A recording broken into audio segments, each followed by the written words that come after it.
Alright, welcome back Vault Hunters, and today we're going to be looking at some amazing gear that you can acquire to make your journey through Ultimate Vault Hunter or just your leveling journey in general much easier. This is my kind of top picks for the gear that I think you should be grabbing or prioritising as legendary loot, and let's get into it. So for number one, and this one's a bit of a spoiler, so consider this your spoiler warning.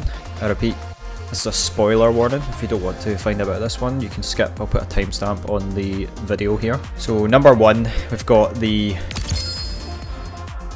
Timekeeper's Shield. So this one is just really damn good in general. It's got no shield value, so it's actually really similar to the, I think it was called the Rough Rider from Borderlands 2.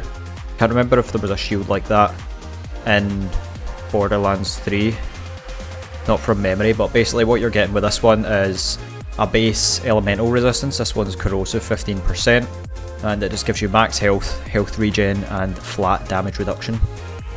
So it's sacrificing your shield for intense sustain, damage reduction, and durability. Obviously pairs really well with the likes of Amon, and I know a lot of other classes also get health regen and things like that, so if you want to do like a build where you're not focusing on shields, this is definitely the shield for you, and you'll probably need to respec if you've got skills that affect your shield and things like that. So definitely recommend this one, it's absolutely fantastic. For the Timekeeper Shield, obviously that drops from the Timekeeper as well, so for that one you'll just need to go to the top of Dominion Tower and work your way up there to do that fight. And second, we've got the Burt's Bees. So this one is kinetic and fire. I don't know if it comes in different elements, but this one's also got the Torg license magazine, and the good thing about this one is that it's exceptionally good at taking down flyers. So the Cratch, or enemies that are really fast and really mobile, you can just blast them away because the projectiles are partially homing. It's also got the sticky modifier, like I said, so this one has got the delayed damage, but its key point is Hive Mind. So the legendary trait is Hive Mind, which is it fires one projectile, but you get multiple projectiles out of one bullet, and they all stick and then they'll all explode when you reload. And it's just absolutely fantastic for dealing with the annoying flying bitches. Cratch especially, because they're so goddamn annoying. For Burt's Bees, you're wanting to go to Sludge Maw. Sludge Maw is in the Fadefields Idolator's Noose district, and it's in this big complex here at the top.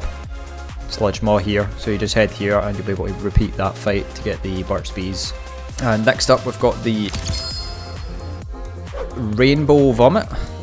This one's absolutely brilliant because it's essentially a all-purpose shotgun. So this one here is corrosive, cryo, and radiation, and with it being a Jacobs, you obviously get that crit ricochet, and this gun can crit like crazy. So you can get it in different elements, and for this one you'll want to go to the leader Willem you'll need to kill.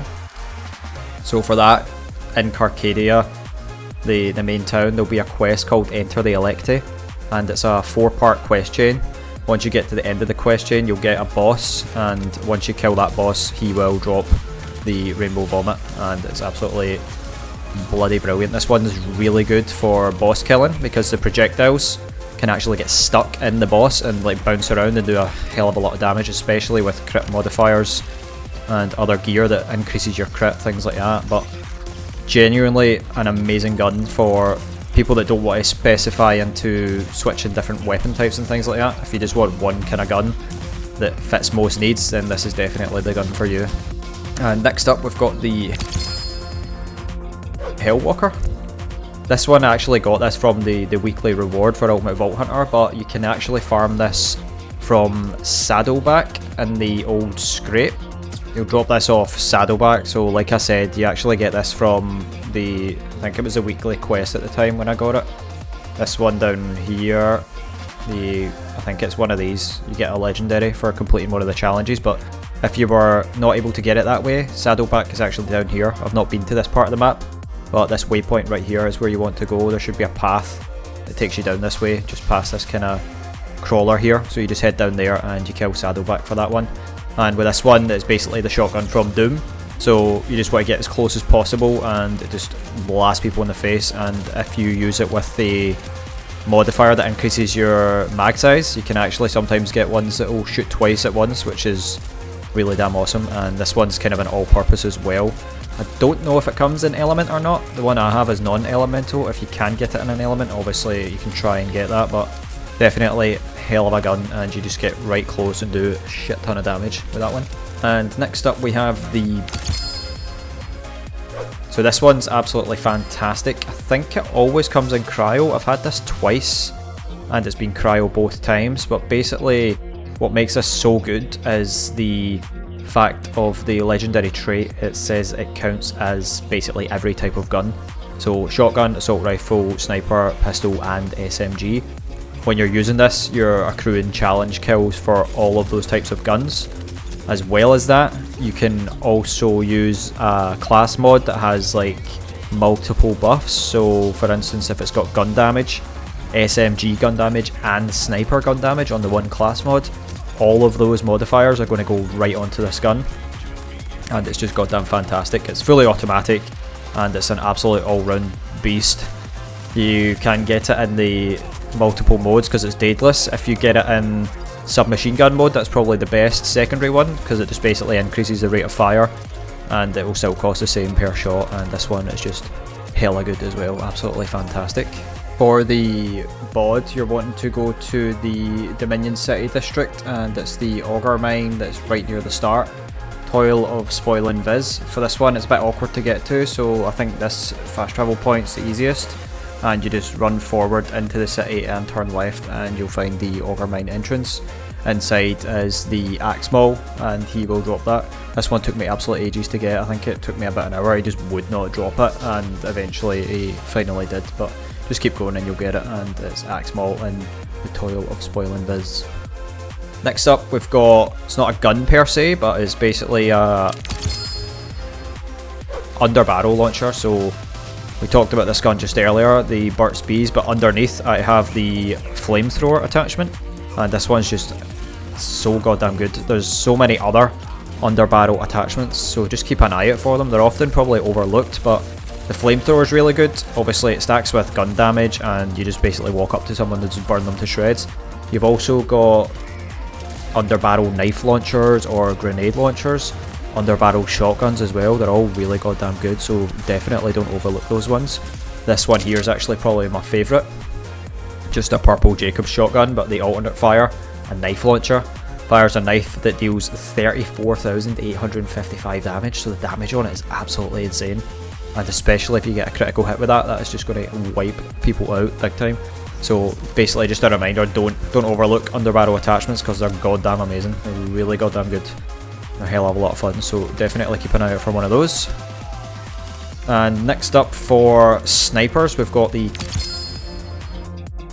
Katagawa's Revenge. So this one is fire and shock.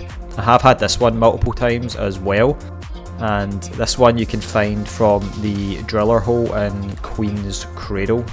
So for this one, I haven't actually discovered the location where you get this from because I got this from a different place, just a random loot drop, but basically you want to go to Bandit Ripper Drill here on the map. So this is just south or just north of Dominion City, and the waypoint is right here. It's basically right outside of Carcadia. You want to head here and you kill the boss there, and he's got a chance to drop the Katagawa's Revenge. The good thing about this one is that it is really good at just shredding. So if you're using it for anti-shield, switch to shock and you just basically fire it at them and it will launch loads of little discs that just chain to enemies and just absolutely destroy them. And you've got the fire mode as well. You don't even need to aim half the time as well. Obviously with crits it's going to do more damage, and if you've got a good sniper build it's going to just dominate there. So this one highly recommend for elemental builds or elemental damage in general. And next up we've got the Slugger shotgun.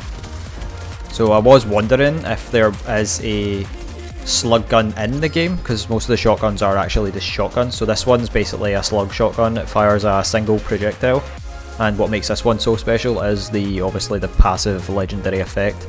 on kill deal 30% damage for 10 seconds with a maximum of 3 stacks. So if you get that fully stacked up, that's going to be an additional 90% damage. So the value there, which seems high by itself, that's going to be times by 1.9, so 190% damage there, and it's just going to hit like a goddamn truck, especially with other gun damage and things that other classes have to boost damage. It's just going to flatten people big time.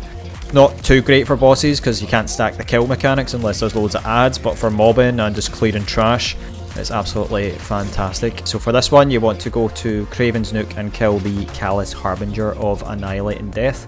That's the order bunker east of the mountain region here. So I'll zoom out a bit, so it's over here. And you can just go to this safe house here and then head up the way, and it's right in here. The boss at the end will drop that. He's quite annoying, and this one actually took me a wee while to get, but you just need to keep trying and you will eventually get it, and that's where you can find it, in Craven's Nook. And next up we've got, so basically this one, if you want to fulfill your Captain America fantasy, this is the shield for you. It's got a pretty damn good capacity, a massive regen speed and pretty good delay. I think it always comes with some sort of elemental resistance. This one has fire, and the passive legendary effect is when it fills, it grants an overshield, and that scales with your overshield level, and it also just grants passive fire rate and movement speed when it's full, as well as ammo regen, which is actually extremely rare in this game. It will obviously spawn with additional effects as well. This one has a power booster granting gun damage and a reflection as well. And basically, because of the movement speed and the fire rate, this one, if you just watch it now, it's filling up and you'll get your overshield once it fully fills.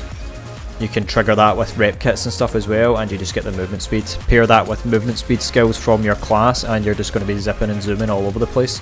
And it's hella fun to use this one. Definitely recommend. It's going to fit with most characters and most builds. And this one you can get from Vile Lictor, which is one of the main bosses, and he absolutely would not drop it for me. He's in the Umbral Foundry Fortress here. I couldn't figure out how to get in here. It was actually driving me a wee bit mad. Basically, you want to go to this place over here, which is the actual entrance to the fortress, even though it's so far away. So you go here, where this echo log is. So the fortress is here, over here, this echo log. You work your way in there, through a couple of portals and things, and you'll end up at the fortress, and you can go in the instance and start killing him, and hopefully he'll drop it. Like I said, this one took me a while and he just wouldn't drop it, but then when he finally did, they dropped like 3 things at once, so that was pretty nice of him. But definitely you want to pick this one up. And last but not least, we have the Triple Bypass, which is a legendary rep kit, and this one is unique in the sense it has 3 charges. I don't think any other rep kits will have 3 charges, and it's got a 30% chance to replenish a charge on kill. So basically, the good thing about this is you can keep using it, and there's a couple of skills that will replenish things when you use a rep kit, so you're going to be like constantly using this. It has pretty good heal statistics on it as well, so it'll be really good for just healing in general, as well as proccing additional effects. This one here grants an overshield instead of anything overly useful. You can get ones that will like give you melee damage or amp, so if you've got like an amp one and you're using a sniper build or something like that, you're going to be constantly getting that amp proc there, and it's just fantastic. And this one will drop from Backhive, and Backhive you can find in the Fade Fields, the Dissected Plateau region. So the safe house is here, Zadra's safe house. If you just go to this fight here, yeah, so it's in this auger mine, the Claim abandoned auger mine, and that'll take you in. He's all the way over here, but you need to go through this abandoned auger mine to get him, and he will drop the bypass rep kit. That was quite a hard fight. The enemy hits really goddamn hard, and he's super tough. He takes quite a while to kill unless you've got a really good build. But yep, that's going to be my list of 10 essential pieces of equipment that you can get to help your journey and get yourself through the Ultimate Vault Hunter ranks, or just to level up fast or efficiently in general. But hopefully you've enjoyed this one. Definitely check these items out. They're absolutely amazing and they'll help you dominate. But if you have enjoyed this one, drop a like. I'd really appreciate it. Subscribe if you're new here. Thanks very much for watching, and I'll catch you in the next one.